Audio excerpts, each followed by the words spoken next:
All right, well, go ahead and take your Bibles and go to, we're going to be in Deuteronomy chapter 28 is where we're going to start out tonight. Deuteronomy chapter 28, and I want to continue kind of a series that started last Sunday morning. Last week we talked about the cost of a Christian family, that it is obviously a good thing to want, desire, and I'm not talking about the cost of a saved family. Salvation's free, but I'm talking about living like a Christian. If you're going to live like a Christian, then there's going to be some challenges that you wouldn't face if you weren't a Christian or if you didn't act like a Christian. Now, I personally think all these things are worth it. Everything I'm going to be talking about, especially today too, these things have costs associated with them, sometimes high costs, but I also believe they are worth it. There are some things out there that you can buy that are expensive, but they're a good purchase. They're worth it. There are some things out there that are cheap, and those are not good purchases. They are not worth it. And it's important we make wise choices when it comes to these kind of decisions. And I just got my notes mixed up. Those are Sunday morning. And so we want to make sure but we want to know what we're getting ourselves into. And what I want to talk about today is the cost of a large family. The cost of a large family. Now, I think I have a large family, 8 kids. I think that counts as a large family today. I heard some guys on the radio this week talking, and one guy's like, yeah, don't you have like 1 million kids or something like that? He was talking about how huge this guy's family was. And he's like, yeah, I guess. And he has 5 kids. And I grew up, there was 5 kids in our family. I never really considered that a big family. But the world thinks that's a huge family. But I personally think large families are a good thing. And a lot of people do. They make this decision, I want a large family. I think that's a good decision. But do you realize what you're getting yourself into? And what a lot of people do, like we looked at last week when Jesus talked about that man who builds a tower, he counts the cost first because he doesn't want to go and start it and not finish it. And let me tell you something. If you decide, I'm going to have a Christian family, I want to have a large family, I want to have a homeschool family, I think these are all good decisions. But if you don't consider the cost of these things, you know what you're going to do? You're going to start it and you're not going to finish it. And you're going to end up making large families look bad, homeschool families look bad, and you're going to hurt the kids that you do have. And so I recommend that you consider the cost. And so I'm not going to try to talk anybody out of doing any of these things today. In fact, if I could, I would talk you into it, but I want to make sure you understand what you're getting yourself into. So in Deuteronomy chapter 28, I want to start reading there. It says in verse 1, "And it shall come to pass, if thou hearken diligently unto the voice of the Lord thy God, to observe and to do all his commandments, which I command thee this day, that the Lord thy God will set thee on high above all nations of the earth. And all these blessings shall come on thee and overtake thee, if thou shalt hearken unto the voice of the Lord thy God. Blessed shalt thou be in the city, blessed shalt thou be in the field. Blessed shall be the fruit of thy body, and the fruit of thy ground, and the fruit of thy cattle, the increase of thy kind, and the flocks of thy sheep." And he goes on for several verses just saying, blessed, you'll be blessed in this area, you'll be blessed in that area, blessed if you do this, blessed if you do that. Just one blessing after another. But notice the key to all these blessings is you have to do everything that God said to do. You know, and watch what happens if you don't do everything. It says in verse 15, "But it shall come to pass, if thou wilt not hearken unto the voice of the Lord thy God, to observe to do all his commandments and his statutes, which I command thee this day, that all these curses shall come upon thee and overtake thee. Cursed shalt thou be in the city, cursed shalt thou be in the field. Cursed shall be thy basket and thy store. Cursed shall be the fruit of thy body, and the fruit of thy land, the increase of thy kind, and the flocks of thy sheep." And then he goes on for several verses, cursed in this area, cursed in that area. And you know what we have today? We have in churches people who they make this decision, I'm going to do 1 or 2 of the things that God commanded to do, and I'm going to throw out all the other things. And the 1 or 2 things they've decided to do are good things. I mean, those are good decisions. People should do those things, but then they think, because I have chosen this one thing that is really important, I'm going to be blessed in all areas, and you know, nobody comes out and says this out loud, but this is how they think, I'm going to be better than everybody else because I'm so hardcore on this one thing. That's not the way this works, okay? You need to try to be the whole package. And obviously none of us are completely the whole package. But you know what? If we could at least recognize the fact we're not the whole package and at least try to be humble in some of these things, it would help you out a lot. And a lot of people are throwing that out. And so people, what they'll do, they'll make these big public declarations how they're going to do good things, but they pick and they choose what they want to do. They leave things out of their life that they shouldn't be leaving out, and then they wonder why everything fails. And so another thing people do, they start out, a lot of times they start out right, but then they quit before they're done. And if you do that, then the building is going to fall apart. And so the areas I want to focus on today where people do this are when it comes to making that decision of having a large family. And again, I think large families are wonderful. I think the decision to have a large family is a good decision, but it is one that comes with a price. And too many people are starting out right in this area and they're not finishing. And I believe it's because they did not realize what it was going to cost them. And so remember let's look at that verse we looked at last week again. Just for a reminder, Luke 14:28, for which of you intending to build a tower sitteth not down first and counteth the cost, whether he have sufficient to finish it. Well, I think it's just good you made the decision. Just go do it. Just jump right into it. It's a good thing to build a tower, you know? And it's a good thing to just have a large family. Just do it. No, I think first you need to sit down and you need to consider the cost and make sure you're able to do it. It says, lest haply after he hath laid the foundation and is not able to finish it, all that behold it began to mock him, saying, this man began to build and was not able to finish. And I'm telling you, we've got a bunch of foundations for Christian homes, and that's all we have. They never finished it. We've got a shell, we've got part of the structure, but you don't see the finished product that often. People are starting this stuff out, and then they're quitting. And so you got to understand, that child that you have, it can and it will be a great source of joy, but you know what? Children can also be a great burden. They can cause great heartache, especially if you fail in raising them. The Bible says in Proverbs 10:1, a wise son maketh a glad father, but a foolish son is the heaviness of his mother. I think it's wonderful. I think people should have children, but did you know that child that you have has the potential to break your heart? While it has the potential to bring you all kinds of joy and happiness, it can bring you all kinds of heartache and sorrow. And you know, too many people that are hearing only partial truths, they need to understand the whole truth when it comes to having a large family, because often people, they get mad when their family does not support their decision to have a large family. You know, and a lot of times people do that. They'll announce they're having a baby. It's like, another one? You know, and you hear the classic, I mean, you know what causes that and all that kind of stuff. We all hear that kind of thing. And we get super bent out of shape and offended when people say that. Oh, you know, they're just a bunch of modern day libtards, you know, they only want to have 1.4 children and stuff like that. But you know what? You know why some people say that? Because they know you're irresponsible. A lot of times the parents aren't taking care of the kids that they have. You know, that's part of the problem. And what people do is, you know, they get this mentality, they join these Facebook groups of large families and stuff, and they go to a church where it's, you know, a bunch of big families and things, and then they just act like everyone's down on large families.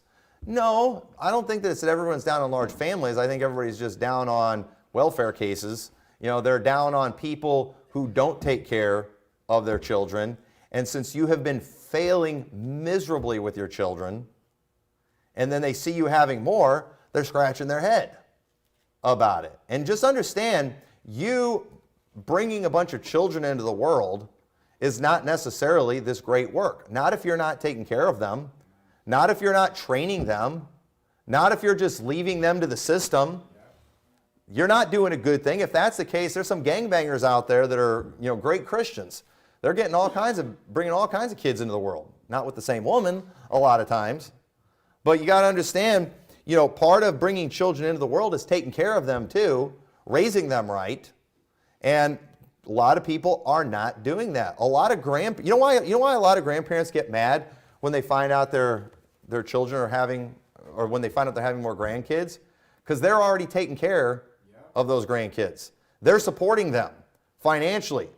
They're the ones that are paying for all the things. They're paying for their dental bills and paying for their glasses and all these other things that they need because the parents can't do it. And then these same parents, they get all mad when, oh man, my parents, they didn't congratulate me when they found out we were having another baby.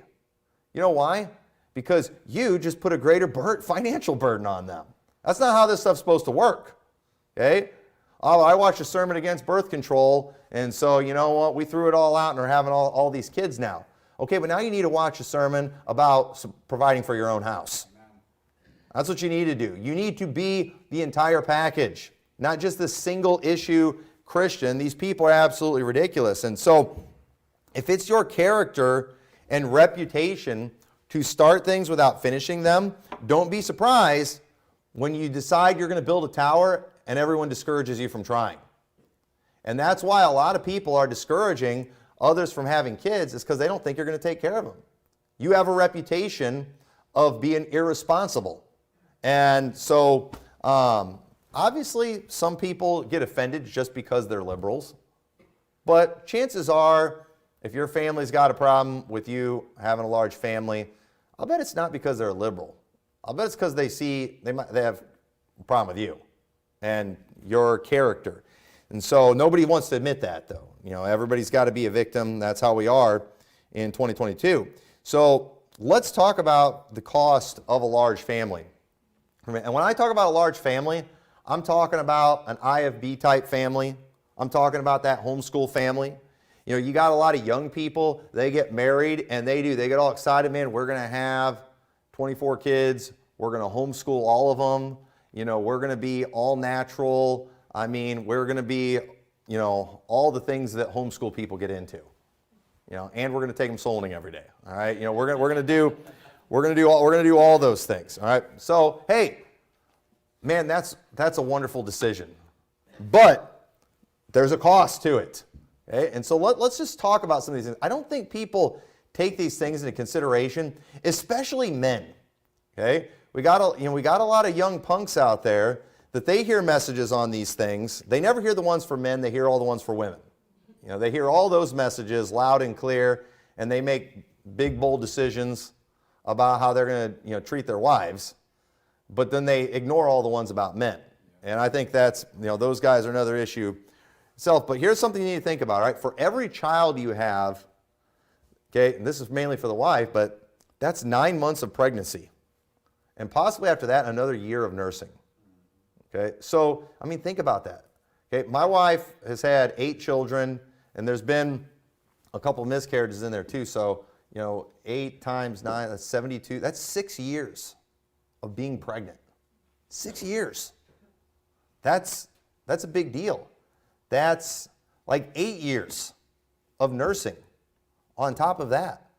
And, you know, that takes a toll on a woman. You know, like I said, a lot of these guys, I'm the man of the house, blah, blah, blah. But you realize what you're putting your wife through with all that. Now, here's what you got to understand, too. Some women are more blessed than others in that they are easily able to conceive children, and they also, a lot of times, can recover quicker than other women, physically and emotionally. Okay, and that's something you got to take into consideration, too. There are some women, they are very blessed. They are just, I mean, they're baby-making machines, and they're at their happiest when they're pregnant. There's other women, when they get pregnant, their hormones and everything just go crazy. And that 9 months is miserable for them. And it's just an absolute, you know, nightmare, and it takes everything they have to keep themselves alive and that baby that's inside of them alive. Some women, when they have babies, it's a very dangerous thing. And it's always a painful thing. I don't care who you are. It's always a painful thing. But I mean, a lot of women get very close to death's door through those things. And after they go through the valley of the shadow of death a few times, you know, they might think, you know what, I'm getting older. I don't know if I can do this again. And you know what, husbands, I think you need to hear that. And you know what, I'm willing to listen to my wife when it comes to stuff like that. I'm the man of the house. Listen, I'm willing to listen to my wife when it comes to that stuff because I don't understand. And I can't understand, and I don't want to understand. I don't. I can't understand women's hormones. I don't want to understand. I can't understand the pain, all those things that they feel. I don't even like to think of what that would be like. And so I'm just here today to tell you, we got a lot of people, they're always like, they're always trying to model themselves after somebody else. And I'm not saying you can't learn from somebody, but you got to understand, your wife is not that other lady. And women are different. And, you've got to, I'm going to take these things into consideration. Last thing I want to do is have my wife dying in delivery, and then I got to raise all these kids by myself. Forget that. I need her around because she's brought several in the world, and she's not leaving. And she's not leaving this world and leaving me with all of them. So you need to take those things into consideration. But every woman's different, and I think it's just sad the way some men are with their wives. If they do struggle more than some other women when it comes to these things. Said some of the postpartum stuff women go through, I can't understand it. I don't want to understand it. And guys, I don't care about some blog you read. Okay, you don't know. You go read all the articles you want, you don't know.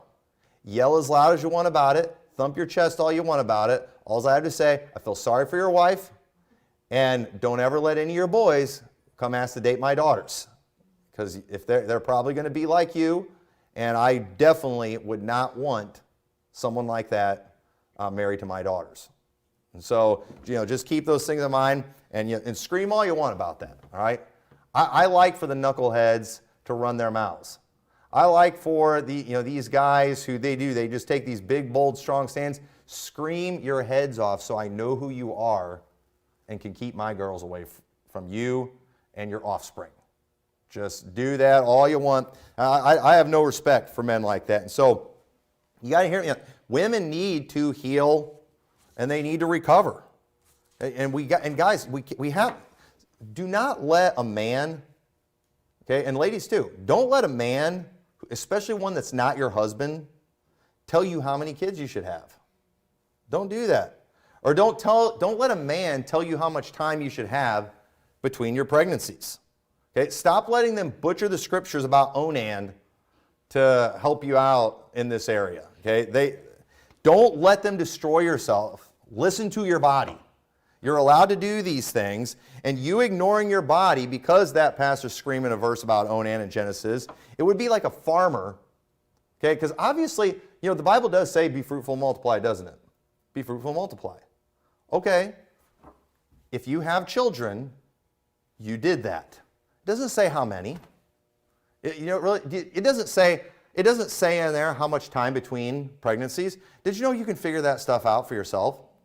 And you ignoring your body, through something like that, it would be like a farmer ignoring a broken leg and not letting it heal for the 6 weeks or whatever it takes to heal because he's hearing a pastor screaming the verse, 6 days shalt thou labor and do all thy work. The Bible says 6 days shalt thou labor. If you're not working 6 days a week, you're not right with God. But I got a broken leg. Okay? If you have a broken leg, you know what you need to do? You need to take some time off, and you need to let that leg heal. Otherwise, you're not going to be able to work 6 days a week for very long. You're going to absolutely ruin yourself. And what do? You got to understand. Sometimes there's instruction for just regular daily life, but sometimes things happen in life that mess that up. Okay? And so we've got to learn to have common sense. And boy, too many preachers, people listening to preachers just have no ability to just have any common sense and apply the situation properly. And I think it's absolutely ridiculous. The Bible says in Luke 14, verse 5, this is when Jesus, the Pharisees were going after Jesus for doing things on the Sabbath. It says, and he answered them, saying, which of you shall have an ass or an ox fallen into a pit, and will not straightway pull him out on the Sabbath day? That's a lot of work, pulling an ox out of a pit on the Sabbath day. But you know what? And they weren't supposed to work on a Sabbath day. But the thing is, Jesus made it very clear, man was not created for the Sabbath. The Sabbath was created for man. And you know what? If you have a situation that comes up an emergency, you know what? Go ahead and take care of that, because losing your ox is going to create a lot more work for you. It's going to create a larger burden for you. And the whole point of a Sabbath was to relieve a burden from men. But these people, because they were listening to these proof texting loudmouth pastors that are just novices, they're thinking, oh man, we can't even pull our ox out of a pit. We're just going to have to let it die.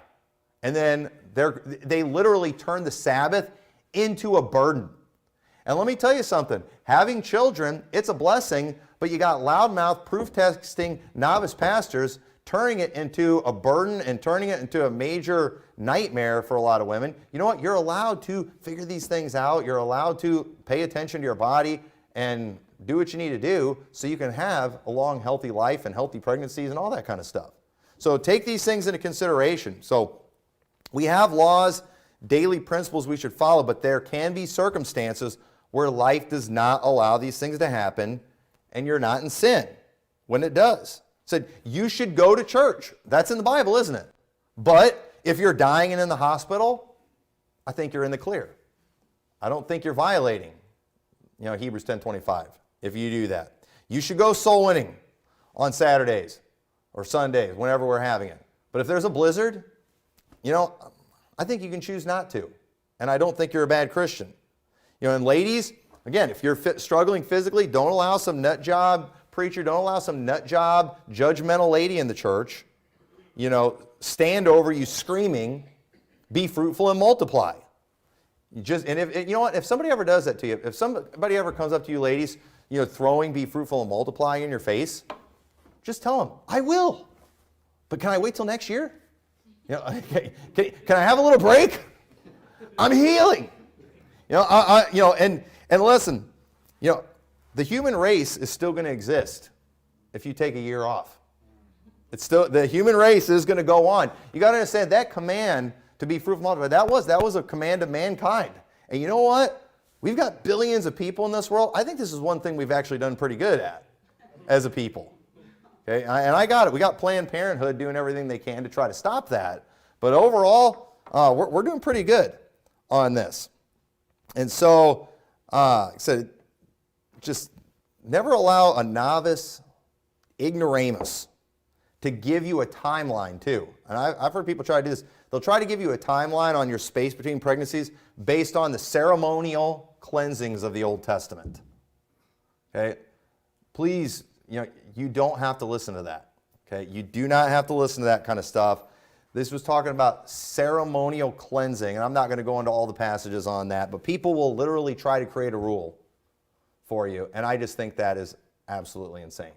And it just reveals the ignorance of these people. And so having a large family is wonderful, but it's going to be painful. It's going to be a long process, and and guys, obviously the greater sacrifice on the woman, but it's not fun for a guy too when his wife's going through all that, and dealing with babies and everything all the time.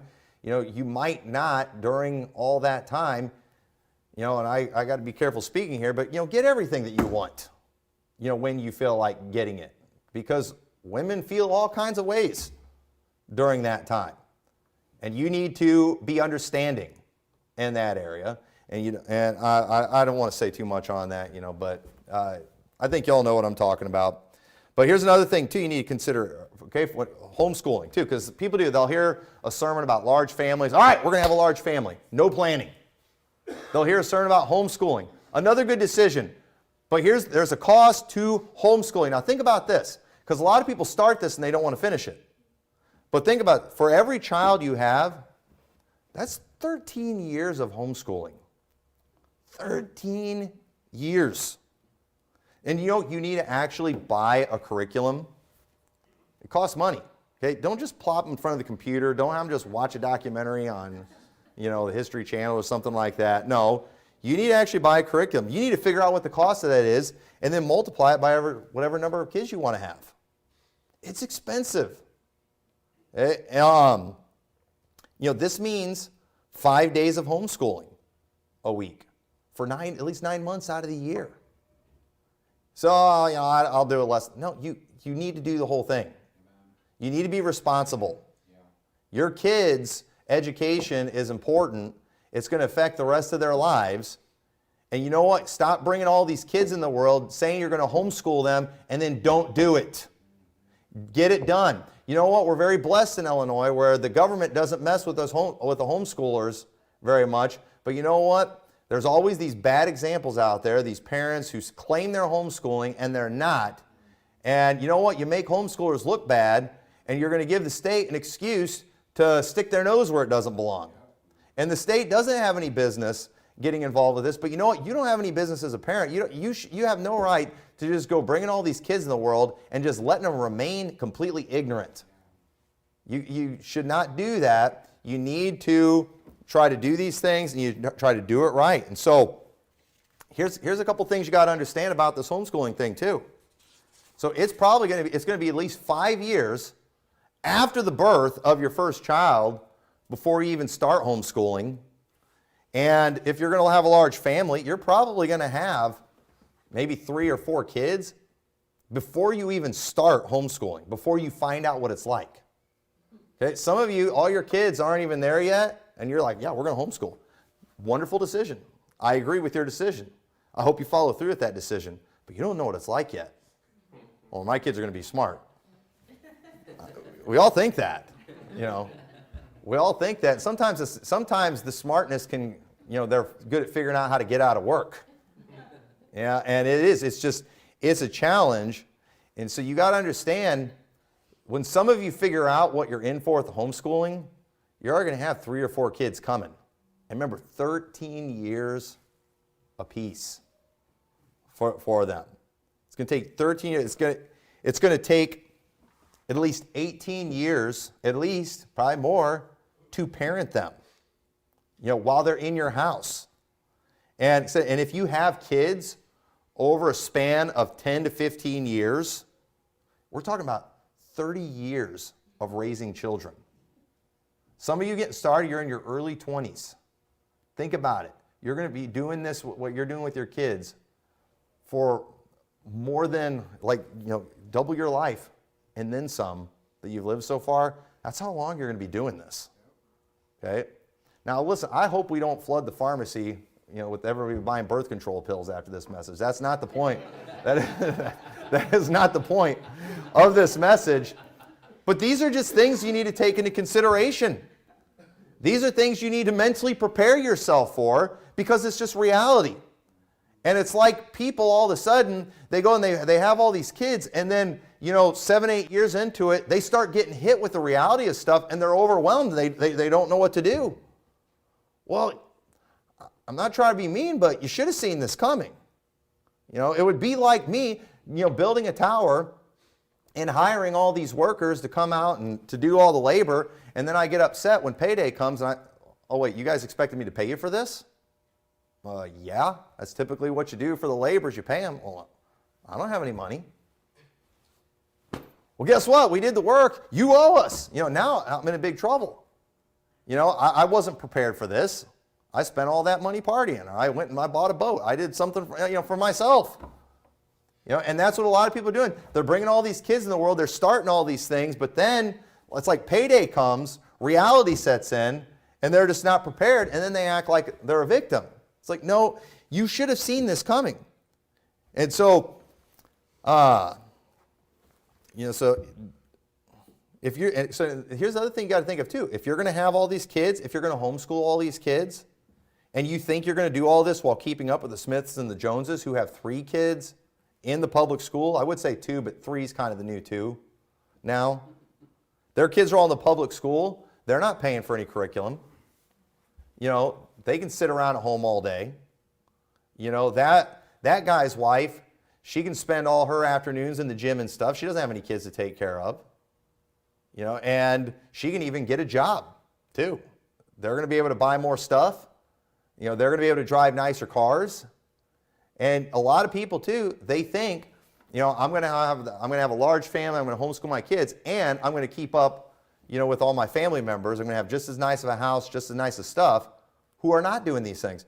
No, you're probably not.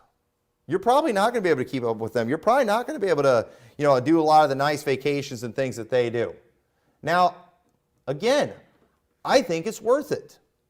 But if your heart is set on doing all those things and you think those things are the keys to happiness, well, just understand, choosing to have that large family, you're probably not going to get that. And the last thing I want is everyone resenting their children and resenting their families, because they chose that. No, those things, you're just going to have to forget about them. So you got to understand, as your family grows, your expenses are going to grow. It costs money to feed them. And they start eating more as they get older. You're like, right now we've got 3 kids. They're pretty easy to feed. Well, wait till they become teenagers. Especially if you have a bunch of boys. They just eat and can't be contented. It's crazy. It's nice when they get jobs and they can start buying their own food. That's a blessing right there. But they're expensive. And so just because, here's the other thing you got to understand too. Just because your family grew, your family size grew, doesn't mean your house grew with it. Everyone needs some space. So, think about that when you're buying, when you're looking for houses and things.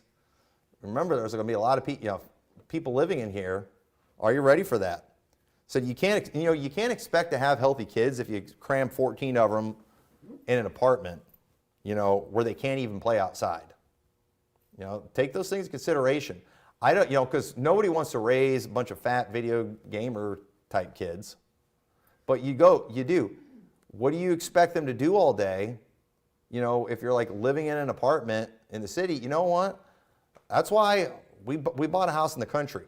I didn't want my kids being gamers all the time, but I also didn't want them to be in the house all the time either. And I couldn't just have them run in the streets. So, we got a place out in the country where they can run around. You can tell them to go outside and dig a hole or something like that so they can burn off some energy. And, you need to take those things into consideration. Kids are going to get sick and cranky. They're not always going to behave the way you want them to. They have wills of their own. It's like we've got this Calvinist attitude when it comes to our kids. Just like the Calvinists think God ordains everything that we do and we have no free will, we think our kids are going to be the same way. Well, I'm the authority. I'm the sovereign in this home, and I'm going to command my kids, and they're going to do everything I say. No, they're going to have free wills, and they're going to throw all kinds of curveballs at you, and it's going to be a challenge. So, your extra children, here's another thing too. Your extra children, great, you have a large family. They do not exempt you from the things that God has commanded all of us to do. A lot of people, they act like, all right, well, I have all these extra kids. It's like it's a disability, and now I deserve special treatment. No, you still ought to go to church too. You should still tithe like everyone else. You should still go soul winning. You should still do all the things everybody else is doing.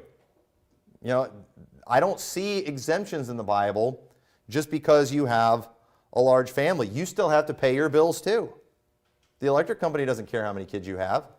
And I'm tired of getting these things from our electric company showing us how much more electricity we use than our neighbors. We have 10 people in our house. The 2 houses next to us have 1. I don't want to hear about it. And I get these things and I just get angry. It's just like, shut up. Okay? Am I using 10 times what these people are using? No. So, I don't want to hear about this. And, even if you have a large family, you should still be places on time. You should still be faithful in all things. God still expects these things from us. And, I'm about to say something right now that it's so true that if I were in the audience, I'd probably run a lap after hearing this. But, well, let me just say that, there's 2 types of large family. You have one where people depend on them, and another that is dependent on everyone else. Those are the 2 types of large families you have. You have the leaders and you have the leeches. Okay? And this is how it is with large families. Now, go to Psalms 127. We all know about Psalms 127 when it comes to having a large family. But understand, just because you have a large family and your quiver is full doesn't mean you are the man in this passage right here. I want you to see something here. It says in verse 4, As arrows are in the hand of a mighty man, so are the children of the youth. Happy is the man that hath his quiver full of them. They shall not be ashamed, but they shall speak with the enemies in the gate. So what's this talking about here? Whenever someone is standing in the gate, you know what that means? That means he's a leader in the city. He's somebody that people come to for judgment. We see in Proverbs 31, talking about the virtuous woman, it says, her husband is known in the gates when he sitteth among the elders of the land. We see that there are many people like this who have large families that are also very good leaders. You know, a lot of pastors have large families. And, you know, and one of the reasons they're a pastor is because they're a good leader. Also, one of the reasons they have a lot of kids is because they're able to do that. They're able to manage a large family. They're doing things responsibly. I've known some politicians that had large families. These are men that people come to for answers, for leadership, because they have proven that they know how to lead. They're the ones that speak with the enemies in the gate. You know why? Because they've got a whole bunch of kids behind them too that are ready to take orders from dad, that are ready and that are able to fight. These are productive members of society, and some of the most successful, some of the most impressive families that you will see out there are large families. But you know what? Because we live in America today and because we have a messed up, twisted welfare system, it's also easy to have a large family and to be a worthless human being. And we see there are leaders and there are leeches. And there are people too, they have a whole bunch of kids, but they can't take care of them. They're not able to provide for them, and they're always like getting everybody to feel sorry for them in the church and everybody to like give stuff to them and, oh, you know, we got to give everything. And listen, sometimes people just go through hard times, but we got to learn the difference between somebody who's going through a rough patch and somebody whose life is just rough because of bad decisions, because of no character, because of no ability to manage anything in their life. And we've got too many people, they're just listening to a couple messages, you know, one on no birth control, you know, one on homeschooling, and they're just determining we're going to have a bunch of kids and we're going to be homeschooling, but they're not hearing any sermons on character. They're not hearing any sermons on fulfilling your obligations. They're not hearing any sermons on loving and taking care of and cherishing your wife. They're not hearing any of these things. They're just hearing those two things, and then they're going and just starting something good, but they're not finishing it. And let me tell you, it looks really bad when you got a whole bunch of kids and you're just not taking care of them, when they're not educated, when you're dependent on the welfare system, when you're not fulfilling any of your responsibilities. You are not that person in Psalms 127 who has his quiver full. The one in Psalms 27 is somebody who was a leader in his community, one that people came to, one that people would look to for answers. That one that had the Proverbs 31 the Proverbs 31 woman, she had a husband who was like that, because these were people who knew how to live life. And let me tell you something, we live in a country where we have dysfunctional families who cannot pay their bills, who cannot fulfill their responsibilities, who only have one or two kids. And you know what that is? That's just a sign that we got a messed up society that has no idea how to handle anything. And when they see large families who are actually productive members of society raising good kids, you know what it does? It causes them to look and say, you know what, they must be doing something right. But if you have a large family and your kids are just like everybody else, well then who cares? We were at Wendy's years ago, I remember, and there was a lady there with one kid. It was out of control. And we had like 5 or 6 kids at the time. They were all sitting there being good. And I heard her saying something to her kid. It's like, look at all of them. They've got a whole bunch of kids, and they're all sitting there being good. And what's the difference? You know, we didn't just bring the kids into the world. We trained them. You know, and you have to do these things. You have not fulfilled anything just by bringing them into the world. You have to do these other things too. And let me tell you, it's a ton of work. It is a great cost. It is a high price, but I'm here to tell you it's worth it. I would recommend it. I would recommend, you know, you maybe not having as nice of cars and houses and things, but having more kids. Now, I don't think you ought to make your kids live in squalor. You know, maybe we could afford even more kids if we lived, you know, in a tent or something like that. But, you know, no, you need to take care of them. You need to be responsible, but I think it's worth it. I think the world's priorities are all wrong. But you know what I also think?